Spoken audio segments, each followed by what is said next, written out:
Olá, meus amores. Então, por aqui o tempo amanheceu um pouco chuvoso, né? Não sei aí, na sua cidade, mas aqui tá chovendo e eu acho que vai durar aí o dia todo. Então, para você que é novo no meu canal, seja bem-vindo a mais um vídeo. E hoje, né, com esse tempinho de chuva, esperando meus clientes, vou dar uma estudadinha, né, porque eu faço faculdade de pedagogia e eu quero aí que vocês estudem um pouquinho comigo. Espero que vocês gostem desse vídeo e me acompanhem aí. Vamos estudar?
Line in.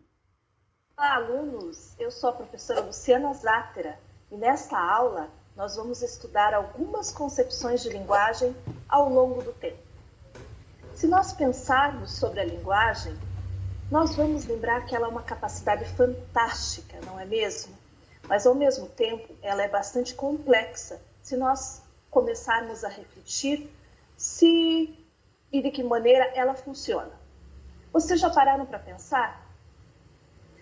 Nós temos certeza de que quando aprendemos a falar, quando somos bem pequenininhos, né, ainda bebês, no contato com os nossos pares, nós aprendemos essa fala, essa linguagem de uma maneira bastante natural, sem precisarmos de uma explicação, de uma sistematização.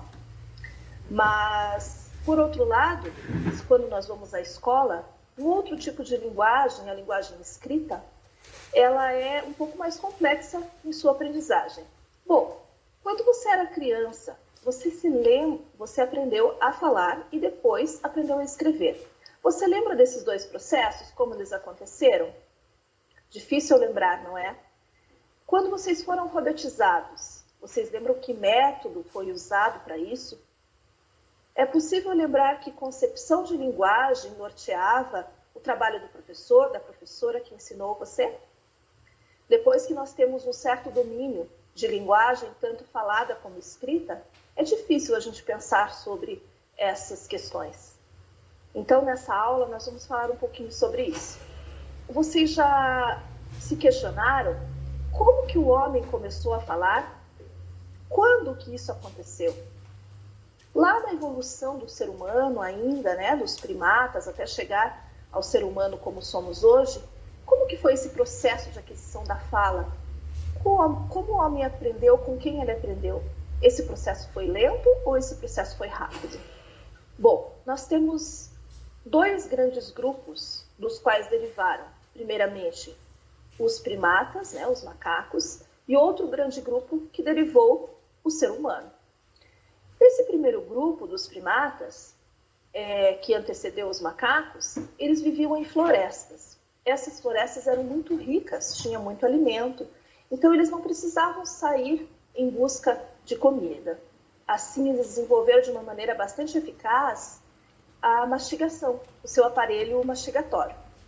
Agora, o outro grupo que antecedeu os seres humanos, a evolução ocorreu de uma maneira diferente. O que aconteceu? Eles não viviam em florestas, viviam em savanas, lugares onde há menos diversidade de alimentos, né? Há uma vegetação mais baixa. Por isso, eles precisaram sair dos seus locais e ir atrás de alimento. Então, eles se desenvolveram de uma maneira diferente. Quando eles passaram a procurar, né, esse alimento, viver em outros locais, eles precisaram, primeiramente, desenvolver uma postura diferente, uma postura ereta, que é a postura do ser humano, né? Isso facilitou o funcionamento do aparelho fonador, né, que é todo responsável por nossa fala. E de que forma, então, o ser humano começou a falar? Os estudiosos acreditam que foi uma boa combinação entre a postura ereta do ser humano, que facilitou o uso das mãos, né? Então, enquanto os outros primatas caminhavam utilizando as mãos também, né, apoiadas no chão, o ser humano ficou com as mãos livres. E com as mãos livres, ele pôde criar, inventar objetos, instrumentos, ferramentas para auxiliar nas suas atividades diárias, principalmente a procura de alimentos. Então, quando o ser humano passa a construir seus objetos, ele passa a desenvolver cultura de uma maneira bem diferente dos animais, né, que fazem apenas aquele trabalho, o mesmo trabalho todos os dias, né? O ser humano passa a transformar a natureza. Então, com essa liberdade das mãos, criando objetos, né, o ser humano pôde ter outras facilidades, que era, no caso, o desenvolvimento da linguagem, né, numa combinação de desenvolvimento do cérebro humano com a questão cultural, com a questão da cultura, do trabalho de criar ferramentas. Bom, mais importante do que nós tentarmos descobrir quando isso aconteceu, a gente sabe que foi há muitos, né, anos, para a nossa aula, nós temos que refletir sobre como a linguagem, né, no decorrer desse tempo, passa a ser vista, passa a ser estudada pelas pessoas, estudiosos, enfim, pessoas que se interessaram, né, por esse fantástico mecanismo exclusivamente humano. Bom, o estudo da linguagem é realmente algo fascinante. Então, nós vamos conseguir fazer com ela coisas incríveis do nosso dia a dia. Quais são essas utilidades, né?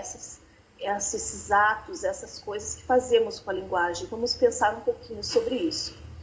Então, por meio da linguagem, nós formulamos o nosso pensamento, né? A gente sabe que nós conseguimos pensar porque nós temos linguagem, porque ao elaborarmos a linguagem, quanto mais a gente aprende, né, a falar quando pequeno, melhor nós organizamos nosso pensamento. Com a criança acontece isso. Nós falamos, quando temos linguagem, nós conseguimos falar sobre nós, falar sobre os outros, falar sobre o mundo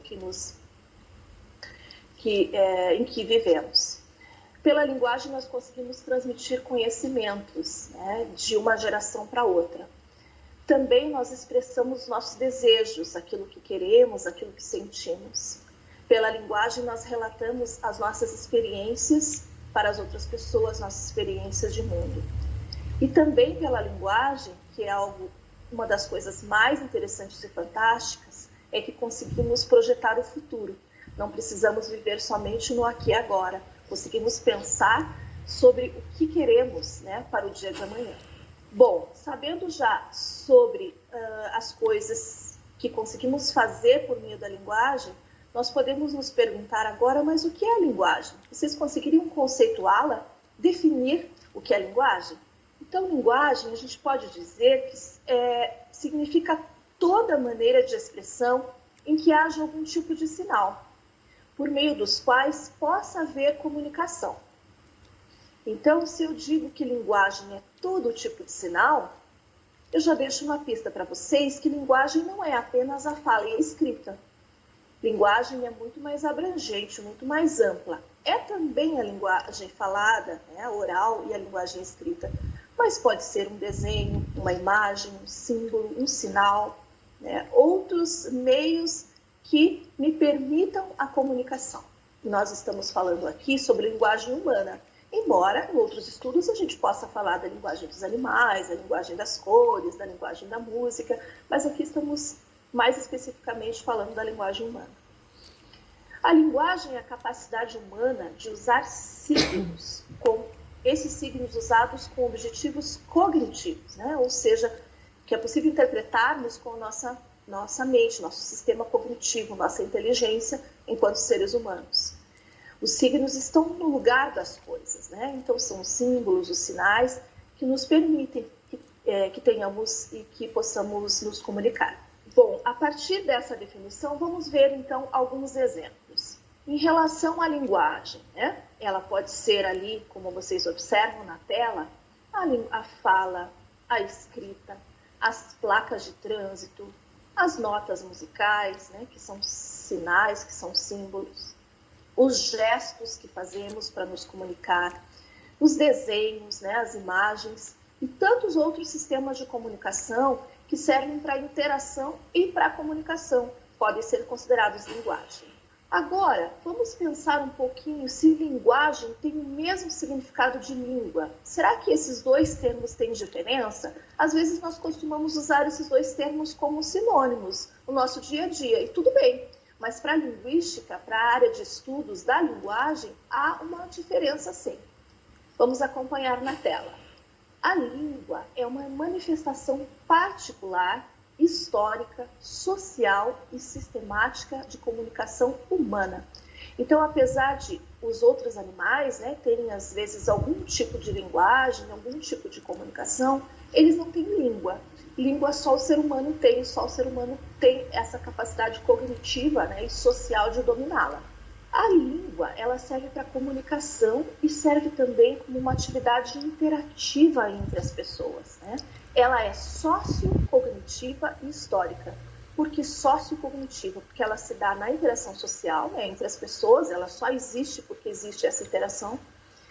E ela é cognitiva porque ela depende, né, de todo um funcionamento cerebral, né, e também do nosso aparelho fonológico para que ela exista e aconteça. E ela é histórica porque ela vai se modificando, né, com o passar do tempo e também de acordo com cada grupo social. Quando nós falamos em língua, nós estamos nos referindo à linguagem verbal. A linguagem verbal é a fala e a escrita.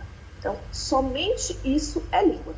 Os demais signos, os demais que nós comentamos agora há pouco, né, as demais manifestações, elas são linguagem.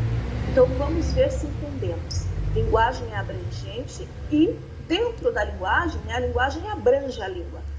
Mas a língua, mesmo sendo uma manifestação de linguagem, ela não abrange todos os tipos de linguagem. Ela abrange apenas a linguagem verbal, ou seja, a fala e a escrita. Bom, aí agora a gente pode falar sobre os tipos de linguagem que existem, né? Então, existe a linguagem verbal, que acabei de falar para vocês, que diz respeito à fala, né, a língua oral, e à escrita. E nós temos também a linguagem não verbal. Aí sim, nós temos os desenhos, as imagens, os símbolos, né, como eu havia falado, as placas de trânsito, todo tipo de sinal. Então, eu posso chamar de um modo geral de linguagem, mas se eu quiser especificar, eu digo que existe linguagem verbal, fala e escrita, e linguagem não verbal, todo outro tipo dessa linguagem, e especificamente da língua.